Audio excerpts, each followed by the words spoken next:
War is a time of tragedy and suffering, a time when the toughest characters are put to the test and will often be unable to cope with the situation they're facing.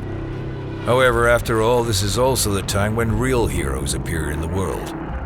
Those who will be talked about for dozens and maybe hundreds of years after the conflict ends. Such heroes, especially for Polish citizens, were the Silent Unseen, who risked their lives and carried out almost impossible missions, which could determine the outcome of the conflict. The official name of the Silent Unseen, Ciemeni, was Ciemeni Paratroopers of the Home Army, and during the war they were nicknamed Birdmen or Throwers in Polish. At the beginning, it is worth considering who they were exactly, and under which flag, at least formally, they fought. They belonged to the Polish Armed Forces, but their training took place in Great Britain and Italy. It was comprehensive training, giving them knowledge and skills in many fields, far beyond traditional military training. The Silent Unseen were therefore fluent in melee combat, sabotage and tactics, and prepared to perform command functions. The Silent Unseen were not a standard military formation. They did not belong to a specific unit or battalion. They had no formal structures, colors, or traditions. And although they were established by the official order of the Commander-in-Chief of the Home Army, it can be said that they did not officially exist. At least, because of the particularly dangerous and complex nature of their actions, no one was supposed to know about their existence. The name under which they are known today initially referred to the fact that after reporting to the special unit, volunteers imperceptibly disappeared from their respective departments. The future Silent Unseen were trained from 1940.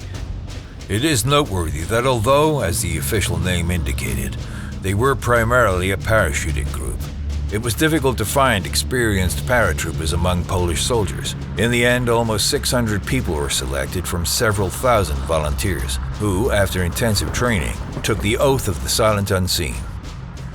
316 soldiers were dropped to Poland, and about a dozen were sent to other occupied European countries.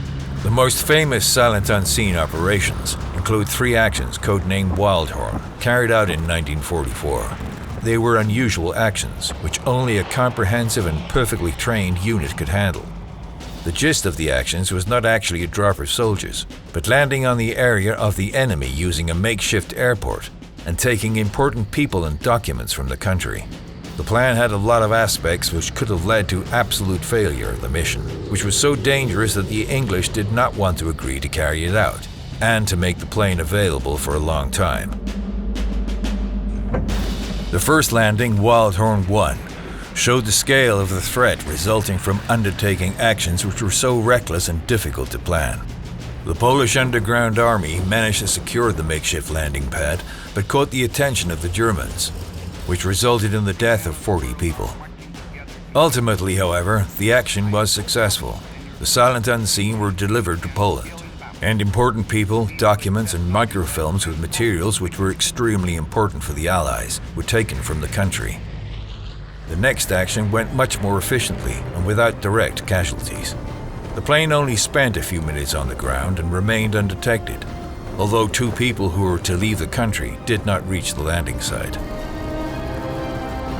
The Wildhorn 3 action was the most important of all. Poles came into direct possession of the V-2 missile. It was the first structurally successful ballistic missile created by the Germans. Transporting its fragments and plans developed by Polish technicians became the priority of the Silent Unseen. The action was constantly threatened. First, the buried wheels of the aircraft prevented the machine from taking off from the airport in Poland.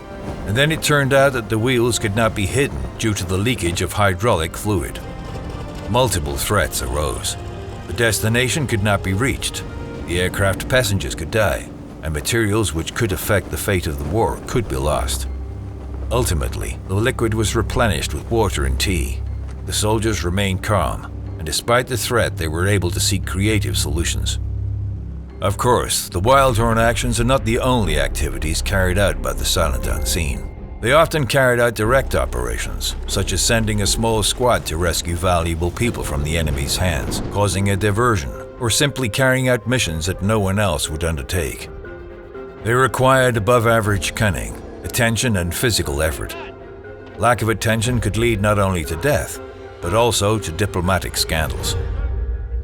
The Silent Unseen dealt with the elimination of particularly dangerous enemies, obtaining the most important data, and all special missions that required appropriate training. The way the Home Army found out about planned drops was extremely interesting. Radio broadcasts from London were listened to from dawn to dusk. If an agreed Polish song appeared during the broadcast, it meant that a drop would be made the following night. The place depended on the song which was broadcast. The Silent Unseen could change the fate of the people they met during the war. They carried hope, improved morale, and above all, they did not shy away from deadly tasks. There is a reason why their legend continues to this day, and Poles see themselves as an example of courage and exemplary military attitude. The Silent Unseen are considered the prototype of contemporary Polish special forces.